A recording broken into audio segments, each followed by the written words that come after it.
Hey guys, welcome back to my channel. Say hi to studies Cheshta Vashne, and in today's video we will cover another important topic of economics, that is ICC, income consumption curve, जिसके अंदर हम लोग उसकी definition, उसके diagrams, उसके examples और साथ में नॉर्मल गुड और इन्फीरियर गुड्स के भी डायग्राम्स देखेंगे. So let us start without any further due. अगर मैं आईसीसी की बात करूं, मतलब इनकम कंजप्शन कर्व की बात करूं, तो इसी के नेम से हमें क्लियर हो रहा है कि ये कर्व वो कर्व है जो कि हमें किसी एक पर्टिकुलर कंज्यूमर के कंजप्शन और उसकी इनकम के बीच का रिलेशन बताता है. अब यहाँ पे जो इनकम यूज़ की जाएगी, मतलब जिस इनकम की बात होगी वो होगी नॉमिनल इनकम या मनी इनकम. अब मैं आपको ये बताऊँ सबसे पहले कि दो तरीके की इनकम होती है. पहली होती है रियल इनकम, ठीक है, और दूसरी होती है नॉमिनल इनकम. रियल इनकम को हम एक्चुअल इनकम भी बोलते हैं और नॉमिनल इनकम को हम मनी इनकम भी बोलते हैं. ये दोनों ही इनकम मैं बहुत अच्छे से इन डिटेल एक्सप्लेन कर चुकी हूँ लॉ ऑफ डिमांड वाली वीडियो में, तो मैं वो वीडियो डिस्क्रिप्शन बॉक्स में डाल दूंगी. अगर आपने वो नहीं देखी तो सबसे पहले उसको चेकआउट करें. लेकिन फिर भी जल्दी से रिकैप दे देती हूँ मैं दोनों इनकम्स का. रियल इनकम वो इनकम है जो सारा इन्फ्लेशन जब आपका हो जाए उसके बाद जो आपके पास एज अ सेविंग बचती है, मतलब जब आपका सारा खर्चा पानी हो जाए, सारा एक्सपेंडिचर हो जाए, उसके बाद जो आपके पास बच रहा है वो होगी हमारी रियल इनकम. और nominal income as a salary आपकी काउंट होती है. जस्ट सपोज आपकी सैलरी अगर 50,000 थी, ठीक है, आपकी सैलरी अगर 50,000 थी और वो इंक्रीज़ होकर 60,000 हो जाती है, लेकिन इसके साथ साथ क्या हुआ, जो गुड्स आप परचेज कर रहे थे उनकी प्राइस भी बढ़ जाती है. ठीक है, तो इसका मतलब क्या हुआ, आपकी सैलरी भी बढ़ी और साथ में आपके खर्चे भी बढ़े. अब जब खर्चे भी बढ़ गए हैं और सैलरी भी बढ़ गई है तो कोई सेविंग तो होंगी नहीं, क्योंकि सेम बात ही रही ना. अगर जनरली मैं देखूँ तो सैलरी आपकी 50,000 ही रही है, क्योंकि साथ में प्राइस भी बढ़े हैं, खर्चे भी बढ़े हैं. ठीक है, लेकिन आप फिर भी इस इल्यूजन में हो, इस धोखे में जी रहे हो, इस मतलब पूरा आप ये सोच रहे हो कि हाँ ओवरऑल देखा जाए तो मेरी सैलरी तो बढ़ी है, लेकिन ऐसा कुछ भी नहीं है, क्योंकि आपके खर्चे भी बढ़े हैं. ये जो इनकम होती है वो इनकम कहलाती है नॉमिनल इनकम या मनी इनकम. तो आईसीसी में जो हम इनकम की बात करेंगे वो करेंगे नॉमिनल इनकम की. अगर मैं आपको ओवरऑल बताऊं कि आईसीसी है क्या, तो आईसीसी एक ऐसा ग्राफ है जो कि हमें कोई भी कंज्यूमर की, चाहे वो कंज्यूमर गर्ल हो या बॉय हो, बूढ़ा हो, मतलब रिच हो या पुअर हो, कोई भी हो, वो कंज्यूमर जब उसकी नॉमिनल इनकम में कोई भी चेंज आता है, उस चेंज के आने से उसके कंजप्शन यूनिट में जो चेंज आ रहा है ये दिखाता है आईसीसी. ठीक है, मतलब आईसीसी क्या हुआ, इनकम कंजप्शन कर्व, उसकी नॉमिनल इनकम में जो चेंज आया उसकी वजह से उसके कंजप्शन यूनिट में क्या चेंज आया है वो कहलाएगा आईसीसी, मतलब वो चीज़ दिखाएगा आईसीसी.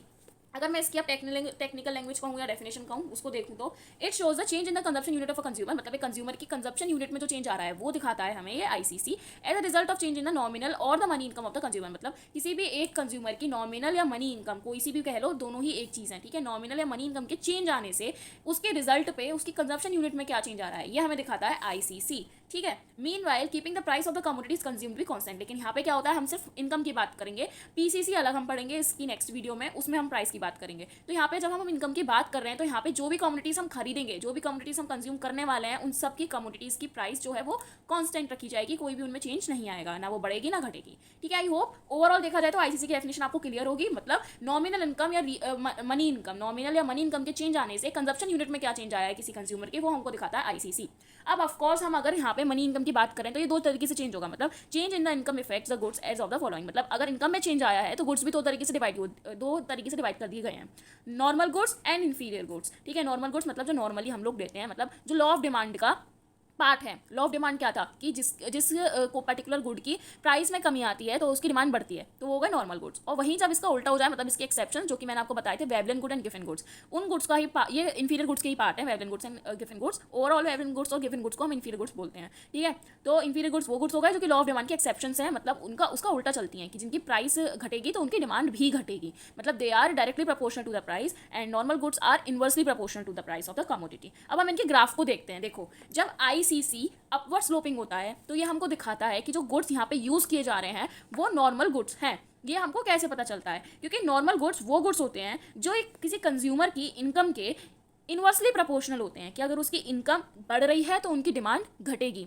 और अगर उसकी इनकम कम हो रही है तो उसकी डिमांड बढ़ेगी. ये जो गुड्स होते हैं, मतलब जो उसकी इनकम के उल्टा चलते हैं, अगर इनकम बढ़ रही है और डिमांड घट रही है तो ये वाले जो गुड्स हैं वो होंगे नॉर्मल गुड्स. इनका जो ग्राफ बनता है वो अपवर्ड स्लोपिंग बनता है. मैं आपको एक बार इनका ग्राफ बनाकर दिखाती हूँ कि इसको ग्राफ बनाने की ट्रिक कैसे, क्योंकि ये ग्राफ बहुत ज़्यादा इंपॉर्टेंट माने जाते हैं और बड़ी आसानी से बनते भी नहीं है. ठीक है, तो देखो, सबसे पहले मोस्ट प्रोबेबली आप सभी जानते हो कि एक्स एक्सेस और वाई एक्सेस हमें ड्रॉ करनी होती है. ठीक है, तो मैंने X axis and Y axis and origin को ड्रॉ कर लिया. अब अपवर्ड स्लोपिंग ग्राफ है. ठीक है, तो अपवर्ड स्लोपिंग ग्राफ जैसे है उसको पहले ही आप बना दो. बजट लाइन बनाते हैं हम. बजट लाइन हमने बना दी, आप जितनी चाहो उतनी बना सकते हो बजट लाइन. मैंने यहाँ पे 3 बनाई है ताकि आपको अच्छे समझ में आ जाए. ए बी सी डी इनको नाम दे देंगे, A B, A1, A dash, B dash and B dash. ये मैंने ए बी सी डी मतलब ए बी और ए डैश, मतलब इस तरीके से इनका नाम दे दिया. ये होगी हमारी बजट लाइन.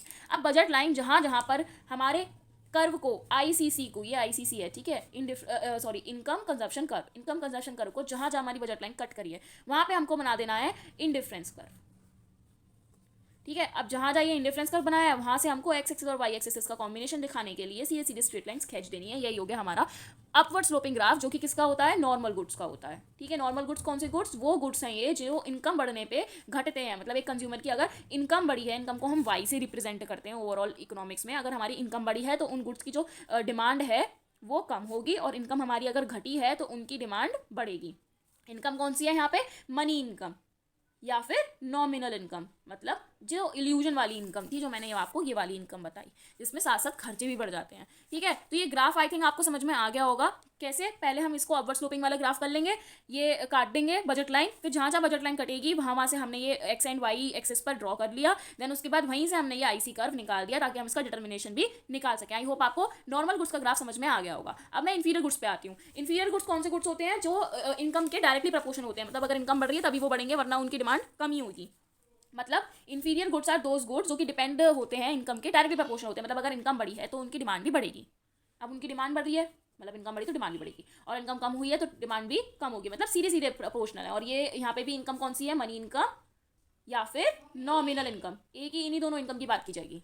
आगे बढ़ने से पहले अगर आप लोगों को artistic work, project file, art, sketches वगैरह देखने का शौक है तो आप लोग मेरा दूसरा चैनल स्टूडेंट मटेरियल हेयर जाके चेकआउट करें, जिसकी लिंक मैंने डिस्क्रिप्शन बॉक्स में दे रखी है। Thank you.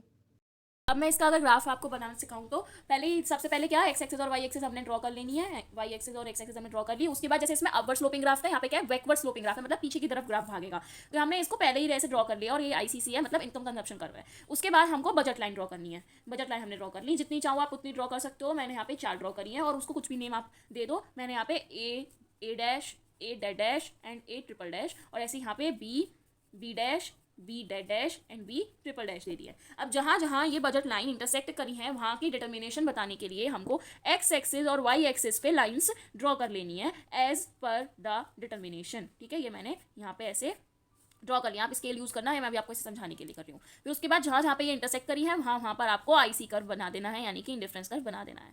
इसको भी आप ऐसे डोनेट कर सकते हो IC1, IC2, IC3 and IC4 से, जैसे अगर आप चाहो तो ज़्यादा अच्छी प्रेजेंटेशन लगती है, ठीक है। आई होप ये ग्राफ समझ में आया होगा, ग्राफ कैसे बनाना है, ठीक है। अब ये ग्राफ हमको क्या दिखा रहा है, इंफीरियर गुड दिखा रहा है। इंफीरियर गुड कौन से गुड्स थे, जिनकी इनकम डायरेक्टली प्रपोर्शनल हो रही है उनकी डिमांड पे, मतलब अगर कंज्यूमर की इनकम बढ़ रही है तो उनकी डिमांड बढ़ेगी, इनकम घट रही है तो उनकी डिमांड भी घटेगी। इसके कुछ अगर मैं एग्जाम्पल्स दूँ तो एग्जाम्पल्स क्या हो गए, जैसे डायमंड, गोल्ड की डिमांड तभी बढ़ती है जब उनकी इनकम, मतलब देखो कंज्यूमर की जब इनकम बढ़ेगी तभी तो वो गोल्ड और ये डायमंड वगैरह खरीद सकेगा, जब उसकी इनकम ही नहीं है तो वो नहीं खरीद पाएगा। तो जब कंज्यूमर की इनकम बढ़ रही है तभी इनकी डिमांड बढ़ रही है। और अगर मैं नॉर्मल गुड्स की बात करूँ तो जैसे नॉर्मली हम जो ले लेते हैं, जैसे टूथपेस्ट वगैरह या जो भी है, कि जैसे अगर इनकम उसकी घटेगी, कंज्यूमर की इनकम घटेगी, जैसे सपोज करो मैं लेती हूँ एग्जाम्पल टी का लेती हूँ, चाय का लेती हूँ, ठीक है। तो चाय की डिमांड कम हो जाएगी जब मेरी इनकम बढ़ जाएगी, क्योंकि अगर मेरी इनकम बढ़ जाएगी तो मैं कॉफी पीना या फिर कैपुचिनो पीना पसंद करूंगी ना, चाय क्यों पीऊंगी मैं। तो इसलिए चाय की डिमांड कम हो जाएगी जब मेरी इनकम बढ़ेगी, मतलब ये इनवर्सली प्रपोर्शन होता है इनकम के, और ये डायरेक्टली प्रपोर्शन होता है इनकम के। इंफीरियर गुड्स के अंदर ही आ जाते हैं वेबलिन गुड्स और गिफिन गुड्स, मैंने आपको पहले ही बता दिया है। आई होप आपको आईसीसी समझ में आया होगा। आईसीसी क्या है, वो एक ऐसी ग्राफिकल रिप्रेजेंटेशन है, एक ऐसा कर्व है जो कि हमें नॉमिनल इनकम और कंजप्शन में